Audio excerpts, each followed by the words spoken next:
Hey guys, welcome to the Mr. Maple Show. Today we're in the Cox Arboretum. There's some amazing plants here, from conifers to rare species to Japanese maples and so much flowering content. I hope you stick around for this full episode on the Cox Arboretum. I'm really excited to bring this one to you.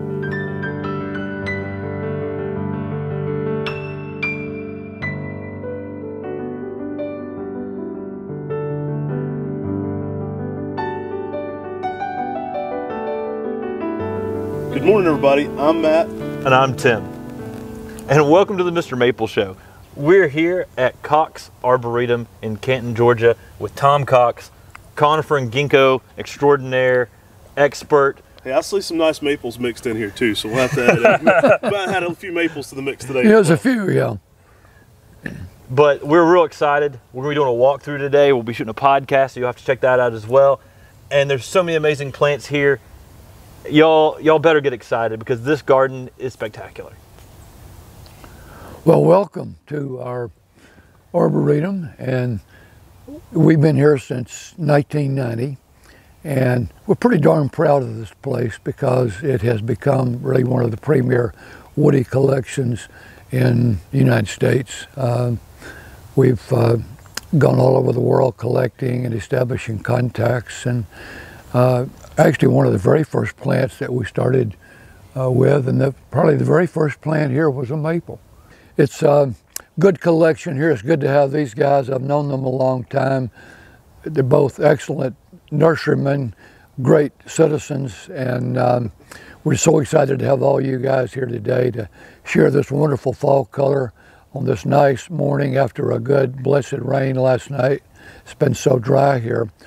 But you're looking at the entrance now, and you'll see around here a number of conifers, maples, ginkgo, and an assortment of really some rare plants in here.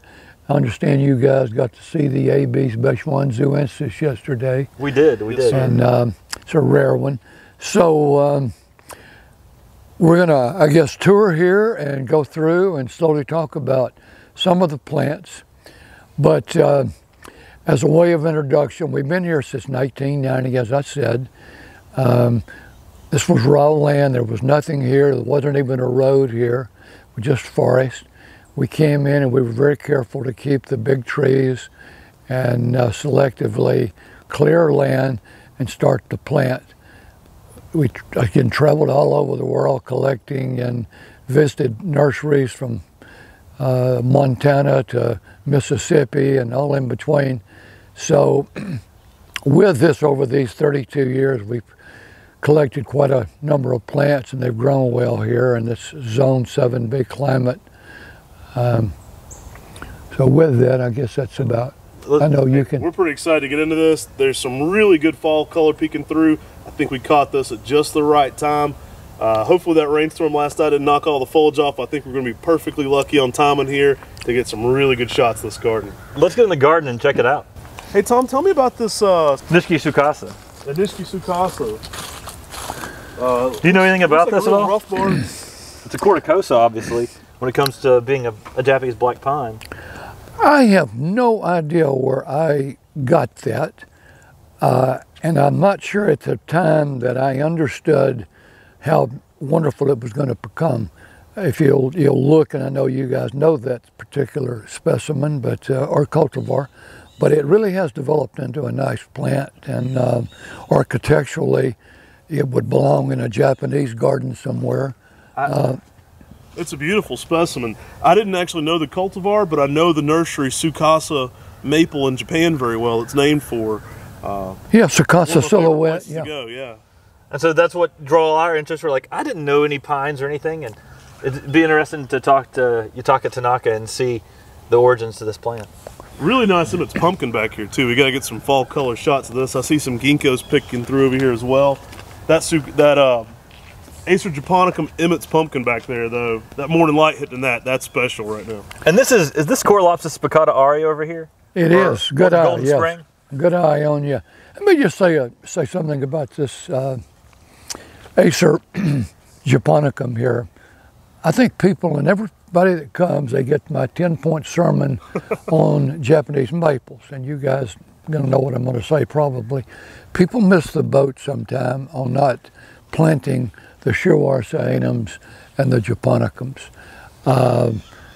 Nothing against palmatums and the palmatum variety dissectums. You'll see we have mostly those. But I have got a real love affair with these Japonicums, particularly for fall when they come out. And like you said, the light shining through that. It's a leaf shape you don't really get that well on the palmatums.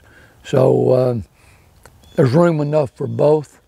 But folks that only focus on the palmatums, I think they miss a whole class of plants that are wonderful there. Oh, I couldn't agree more. I'm a huge fan of the Acer Japonicum.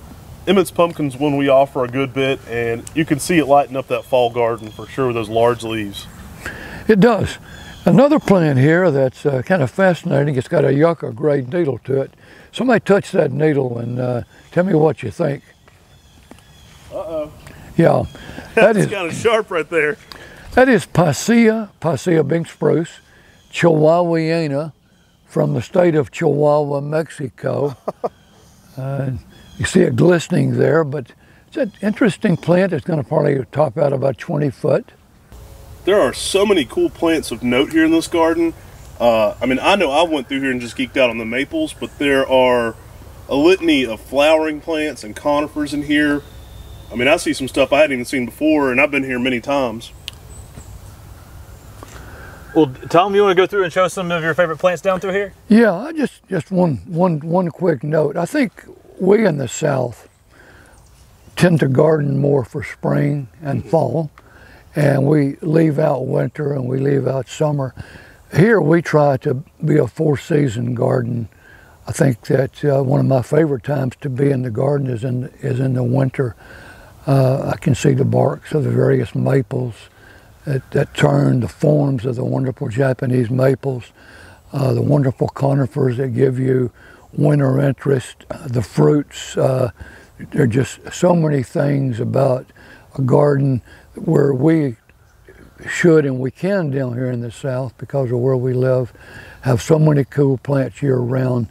The first one I'll just mention here is an all-around great plant, the Cephalotaxis. Cephalotaxis is a great plant that deer seem to leave them alone. That's always a good thing. They come from Japan and other parts of Asia. Here's some low-growing forms that we've collected, and these love shade. They're tough. This area doesn't get irrigated up here, and you see how good they look through this horrendous period we've gone through with no rain. Great conifer for a shadier area. It is a great conifer, and look at the great color here. And the wonderful thing is they're this way year round. So spread throughout here is some maples. One of my favorites, and this one has gotten in kind of poor shape here, I see, but Coralinium, or however you guys say that. Yeah, that's got one of the best spring interest Japanese maples. I mean, just really gives you those nice coral pinks in the early spring. It really does. Here's a plant that Dr. Ralston brought in. It's got a wonderful lineage to it, but it's the Chinese form of Cryptomeria. Yeah. Now, is this one Ericoides? Ericoides, yeah, it is. Named so because of its resemblance somewhat to the genus Ericaria, or monkey puzzle. I know this is sometimes called like a snake branch Cryptomeria, just because it looks almost like little snakes going out through there. Definitely a pretty awesome plant. It is a pretty awesome plant, and who knows how large this is going to get. You have some big monkey puzzles hidden away too, don't you? We've got the Brazilian form. Yeah. So yes.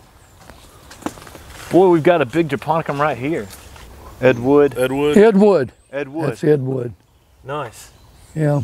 Love the Japonicums like you talked about. I don't think the full moon maples are used enough in the garden and landscape. People don't know them, and they are some of the most amazing plants. Yeah, the one you're looking at there, that's Acer morrisonense. Oh, nice. And you don't see this plant again in the trade out there. It came to us many years ago from the Atlanta Botanical Garden from a collection they did. It's not known for its fall color. I'd say that's more of a spring and then leaf interest plant. And it's got that snake bark type bark too. It's in section micrantha. It's one of those snake bark maples. You can definitely see that bark where it's got that, looks like a snake skin on it. Absolutely does, yeah. Yeah, those striations down through there. You know, that's actually a waxy buildup is what that is. It's just wax. Very thin, you know, you wouldn't want to put this in full sun. Yeah. It'll burn. You look here at the variability in some of these cephalotaxis. Look how long that one is, a long needle. And and then over here you've got more of a shrub. Yeah, this is, this came from Duke Gardens. Oh, we'll be there next week. Is this a Magnolia Ashii over here? This is straight macrophyllum. Oh, wow, okay. Ashii would be a little smaller than that. And you never know with some of your giant specimens you have here. Yeah. Well, there's three different ones here. There's macrophylla. The far one over there is Magnolia officinalis variety biloba. And that plant is highly endangered because it's collected for medicinal purposes. They actually strip the bark and use that for medicines. And so it came from the great Don Shadow as a gift. Oh, cool. The one in the middle there is Magnolia pyramidata, which right now is not looking so good. It's just... Now, this narrow growing Stordia right here, is that your... Emma. Now, is that a monodelpha or is that a... It's a monodelpha, yes. And this was named for your sister? My mother. Your mother. I remember... Yes, I was out with my mother actually collecting up at a college, Reinhardt College, and these things had reseeded around. There must have been 30 of them there. And so it was a Sunday, nobody was around, and I always carried a shovel when I traveled. And so I guess the time has expired for prosecuting me now. So we're past the statute of limitations on that one. Statute of limitations is gone. Good, yeah, good. That's what I was trying to think of, yeah. So there it is, but it's made quite a nice plant, and you know, you see how narrow it is. And that's the reason you named it, is because of its narrow habit, correct? The reason, I just had a special plant from my mother. Nothing, I had never named anything for her, and being an only child, she's a dear person. So I said, that's Emma. Nice. Very cool. Yeah. And you'll notice the podocarpus in here. And podocarpus, you see there's a bunch of them scattered around. We had some people here the other day, and they were from Florida. They're saying, they can't grow this plant up here. No, yeah, well, they didn't get the memo. So anyway, these are great plants for the South, right up here. And if you guys aren't growing them, you ought to think about podocarpus. Is this is your green cascade here? Green cascade, exactly. You definitely like the Acer japonicums. I think this might be that Maikujaku or Aconitafolium. Aconitafolium, exactly. Yeah. That's Aconitafolium. There's another one up here we moved that's hopefully by next year is going to look a lot better. It didn't like being moved. I can tell you really like the japonicums, like you said, because you put them all towards the entrance of your driveway for people to really get that effect as they're coming down through here. You know, our very first volunteer gave us that plant right there. You know what that one is? Which? That one right there. That's. Is it Acer leucodermae? The chocolate? Boy, I'll tell you what, you're good. What I was going to guess. You're good, yeah. Well, you didn't guess it. So you beat me to it. Chalk maple. That's chalk maple. But a guy, our very first volunteer, he's passed away, but he gifted that to us. And even if it didn't show the great color, which it will, that's a very, very nice special plant. You know, good memories. It's a very good heat tolerant sugar maple for the South. Acer leucodermae is not used enough. No, it's not. It's not used enough.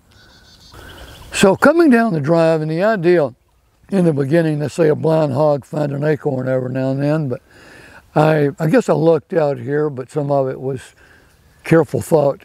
That's Burgundy lace, the big red Japanese maples there. And look how that shows down through there. Oh, yeah.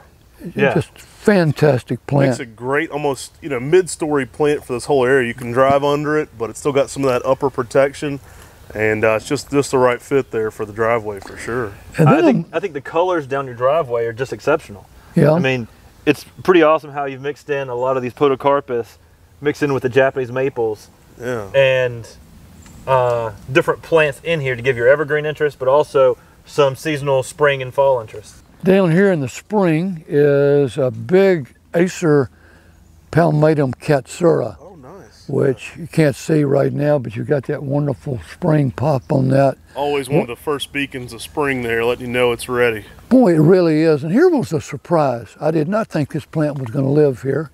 You guys know what it is, obviously. Yes, I'll sir. let you talk about it. I'm a huge fan of Acer Solidum aureum, golden full moon. Yeah, that definitely became one of the most popular plants after Michael Durr put it in his book, and everybody started coming and asking for autumn moon and golden full moon. I mean, those were the ones that Dr. Durr really popularized by talking about them, and everybody just said, you know, wow, we got to get this. And probably some of the places he saw them growing were in your garden. Yeah, I first saw this at Talon's place. Nice. And they were big plants, but and I didn't think it was going to live here. I just didn't. It looked like it was going to be temperamental, but doggone it, stuck it here and it's thrived. The original one is at Esveld Plantinium there in Holland. Okay.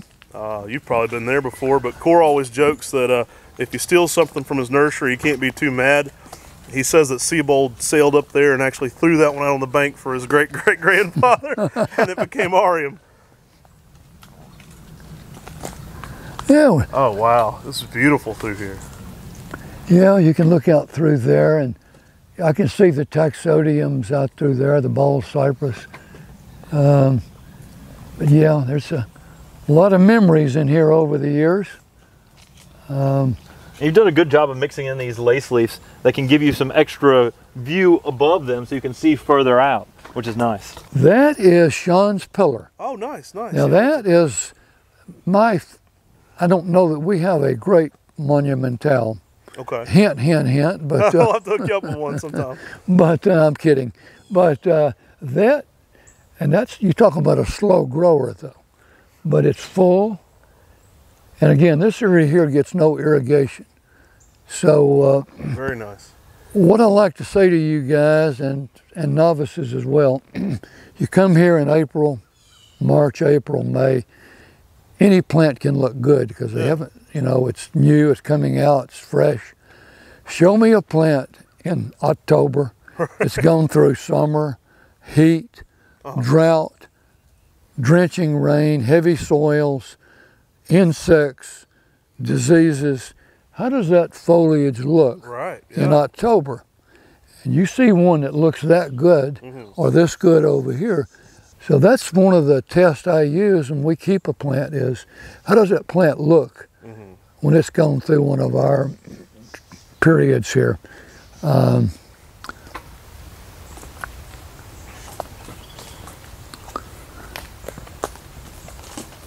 So we mix in some camellias. As you can see, we do both the japonicums and the spring sasanquas. Try to do a few weeping things like this weeping styrax. Is this Fragrant Fountain? It is Fragrant Fountain, yes, from Crispine Silva. Yeah. Great plant. We've been offering this one a lot too from him. It's a good plant. Well, that's one that, again, it was very small when we got it. I want you to walk over, Matt, and do me a favor. Take it to that Mahonia and turn the leaf over on that Mahonia. That's one that ought to be grown more. Turn off more of the leaf. Turn over the, yeah, there you go. How white that is. That's Mahonia gracillipes. And then look right behind you and turn the foliage over on that thuya back there. Oh yeah, you got the same white silvery. Yeah, that's Coriensis. Yeah. Very nice. So, The hidden variegation garden. yeah, there's one back there, Croton alabamensis. Got that same white form. This is Camellia 4-season plant. It's good bark, but that's two-winged silver bell. you get that bloom in the spring.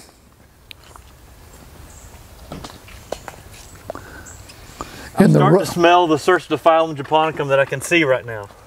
I'm starting to smell it. The Katsura trees. I mean, those are known for that cotton candy smell in the garden.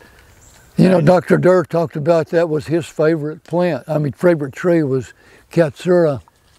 And it's not even really for the blooms, it's for the leaves that are just deteriorating, releasing that sugar in the air. Absolutely. Just, again, a four-season plant.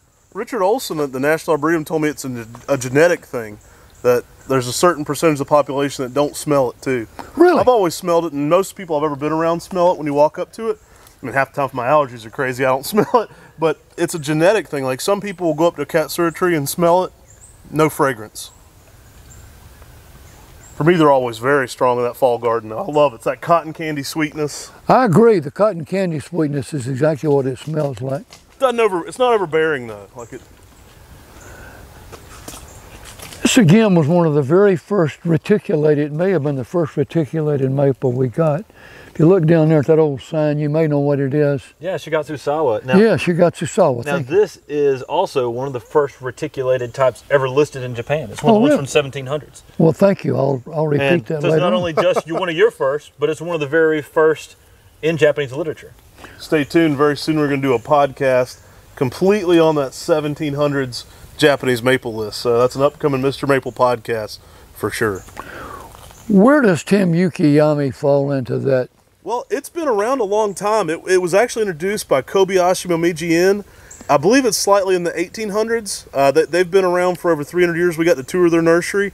It's a little after that 1700s list, but it's still ancient. I mean, it's still one of those trees that have been around, I mean, forever. And that nursery is still in existence. I mean, they're the people who introduced Ryusen. And so... I'll be doggone, I didn't know that. So Jiro Shidari, Ryusen, Tomukiyama, they've introduced some amazing classics. And those are just the main ones that I know. I'm going to have to do a lot more research in figuring out their full catalog, because I know there's 100+ years there that they've introduced plants that I don't know their introductions. Right. So wow. Research. But they're good friends of ours, so they might be able to... Very nice people. They might give us a list, too, of their introductions. This, I think, is probably a Crimson Queen. There is a couple down here. I definitely want to show you. One here came from Kaimei, the Lake Kaimei Parks at Kamega Forest. Yeah. It's that large Acer trident there, Bergeranum. That is Eastwood Cloud, and I don't know that that's around anywhere. You know, I don't even have this in our collection, and maybe one we have to get restarted from you. Please. I'm a big fan of this. It leaves out really white, doesn't it? It's almost like a cloudy white is where it gets the name. It's a paler color in the spring. Yeah, it's a paler color, but look at that. I mean, it's a nice tree. Oh, yeah. It's a very, very nice tree. Massive specimen here, too. Now, the one to the right is a plant that I don't know if you guys have either. Acer singlingense, which is very endangered plant. Do you know that one? I'm familiar with it. I know it's extremely rare. I do not have it. It was actually a gift. I've seen that one gifted by the Maple Society to people in Europe because it's that rare. It's so rare to see that one. We went to some gardens, and that was one of the gifts they gave to Westclear Arboretum when we were there. Pretty cool plant to have in the garden. That came to us from the Morris Arboretum up in Pennsylvania. And like you guys remembering what you got from here, you never forget. I might forget a face, but I'll remember the plant. Yeah, never met a plant I didn't like. Yeah. The big pine there is worth mentioning as well. That's Pinus kwangtungensis from Kwangtung province. Isn't that a beauty? Oh yeah, that is spectacular. And that's really got some fantastic blue color to it. It does. And then you've got it paired down there with another Acer japonicum. We do, and that is Owasami. That's Owasami. Okay, yeah. Okay. Good nice. And see how it fits pretty well in there, the bigger leaf. Oh yeah. Which I think some of the smaller leaf ones will get lost in there. Looks like we're a little early on the fall color for that one, but that one's really going to light up with some oranges and reds in there. Now, is this, which Norway spruce is this here? Is this? That is not a Norway, that is Omarika. Omarika. Oh, okay. Serbian spruce, and that is only known from one valley in Serbia. the Drina Valley. And then you notice the collection here of weeping hemlocks. Nice. And hemlock is another very good plant for shade.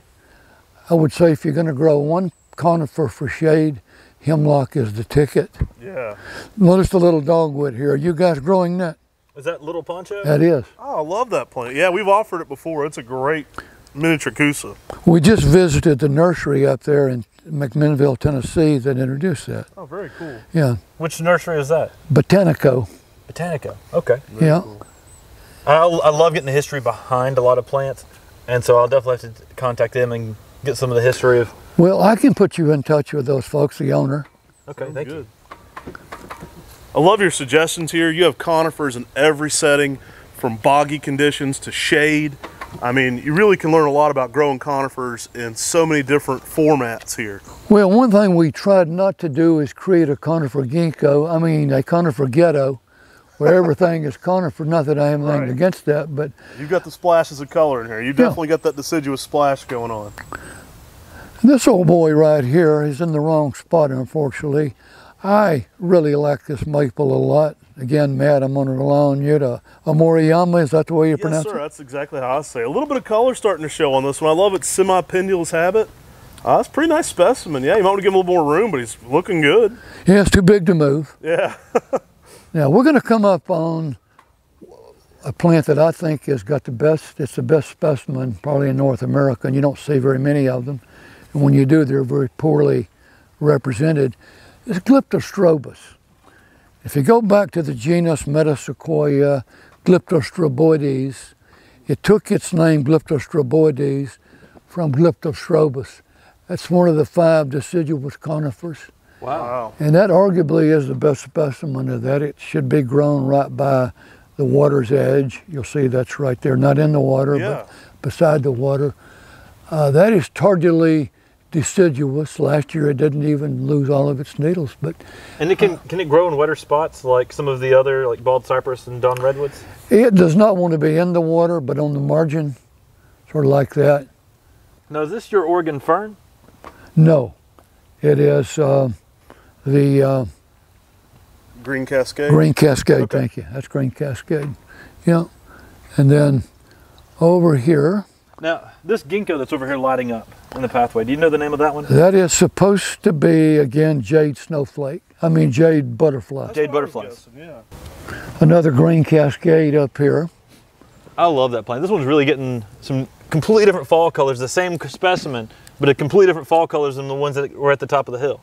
And it's just the nighttime temperatures that change that. Absolutely. And it's about at least 1 to 2 degrees colder down here than it is up top. So this scheme, I was visiting the late Dell Locks, Yeah. and that little Olson's variegated there came directly from him. Yeah. I believe Olson's actually Dell's cousin, and they were sharing a lot of mutual introductions there. Oh, really? Yeah. Well, I did not know that. We just recently did a video spotlighting some of Dell's introductions, some different ones he named, and we joked that Dell, he's one of those small backyard nurseries. If you ever went there, it wasn't a large place, but gosh, his plants are popular in garden centers in Belgium.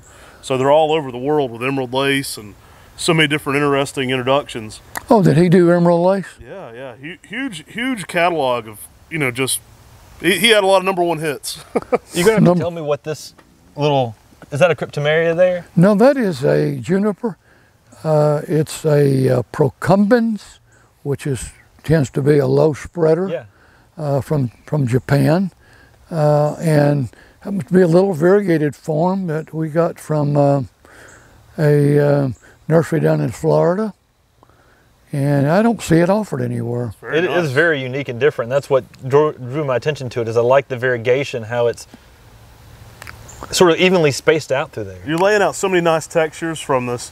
I see a Metasequoia Hamlet's broom back there, a Macawi, that's a Busa tucked in. You got a lot of different textures going on here in this garden.